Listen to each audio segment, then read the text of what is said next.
नमस्कार, आप देख रहे हैं इंडिया 24/7 लाइव टीवी और मैं हूं आपके साथ प्रियंका सोनकर। उत्तर प्रदेश की राजनीति में इस समय राम मंदिर के चढ़ावे और चंदे की कथित चोरी का मामला सबसे बड़ा राजनीतिक मुद्दा बन गया। एक तरफ समाजवादी पार्टी इस मुद्दे को लेकर बीजेपी पर लगातार हमलावर है, तो दूसरी तरफ मुख्यमंत्री योगी आदित्यनाथ ने ऐसा राजनीतिक दांव चला है जिसने पूरे सियासी खेल की दिशा बदलती नजर आ रही। दरअसल राम मंदिर में चढ़ावे में गड़बड़ी के मामले में 8 लोगों की गिरफ्तारी के बाद सपा प्रमुख अखिलेश यादव ने इसे बीजेपी सरकार की नाकामी बताते हुए सरकार पर गंभीर सवाल उठाए। उन्होंने अपनी सभाओं में कहा कि बीजेपी के लिए धर्म नहीं बल्कि धन सबसे बड़ा है। उन्होंने यहां तक कहा कि अब सीसीटीवी का मतलब चंदा चोरी और चढ़ावा चोरी का वीडियो बन गया है। अखिलेश यादव लगातार यह कोशिश कर रहे हैं कि इस मुद्दे के जरिए बीजेपी के हिंदुत्व वाली छवि पर सवाल खड़े किए जाएं। उन्होंने खुद सनातन धर्म का समर्थक बताते हुए कहा कि इटावा के केदारेश्वर मंदिर का निर्माण पूरा होने के बाद ही वह अयोध्या जाएंगे, लेकिन बीजेपी ने इस पूरे मामले में सिर्फ जवाबी बयान देने के बजाय दोहरी रणनीति अपनाई। सबसे पहले सरकार ने प्रशासनिक स्तर पर तेजी दिखाते हुए एसआईटी जांच बिठाई और आरोपियों को गिरफ्तार कर सख्त कार्रवाई का संदेश दिया था। आस्था के साथ खिलवाड़ करने वालों को किसी भी कीमत पर नहीं छोड़ा जाए।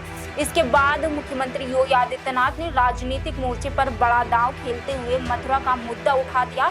हाथरस की सभा में उन्होंने अखिलेश यादव को खुली चुनौती देते हुए कहा कि अगर वह खुद को वास्तव में धार्मिक मानते हैं तो श्री कृष्ण जन्मभूमि पर अपना स्पष्ट रुख बताएं। योगी ने कहा कि जैसे राम मंदिर आंदोलन चला था, वैसे ही क्या कृष्ण जन्मभूमि की मुक्ति का भी समर्थन करेंगे। यहीं से राजनीति का पूरा केंद्र अयोध्या से मथुरा की ओर मुड़ गया। इसी बीच बीजेपी के प्रदेश अध्यक्ष पंकज चौधरी ने समाजवादी विचारक डॉक्टर राम मनोहर लोहिया के परिजनों से मुलाकात की। इस मुलाकात के बाद राजनीतिक गलियारों में चर्चा तेज हो गई कि बीजेपी अब सिर्फ हिंदुत्व ही नहीं बल्कि समाजवादी वोट बैंक में भी अपनी पकड़ मजबूत करने की कोशिश कर रहे हैं। राजनीतिक जानकारों का मानना है कि बीजेपी अब मंडल और कमंडल दोनों की राजनीति को साथ लेकर चल रही है ताकि हर वर्ग तक अपनी पहुंच बनाई जा सके। अब सबसे बड़ा सवाल समाजवादी पार्टी के सामने है। अगर अखिलेश यादव श्री कृष्ण जन्मभूमि के मुद्दे का समर्थन करते हैं तो उनका मुस्लिम वोट बैंक नाराज हो सकता है, लेकिन अगर वह चुप रहते हैं तो बीजेपी उन्हें हिंदू विरोधी बताने की कोशिश करेगी। यानी योगी आदित्यनाथ ने ऐसा राजनीतिक दांव चला है जिसने समाजवादी पार्टी को एक कठिन स्थिति में खड़ा कर दिया है।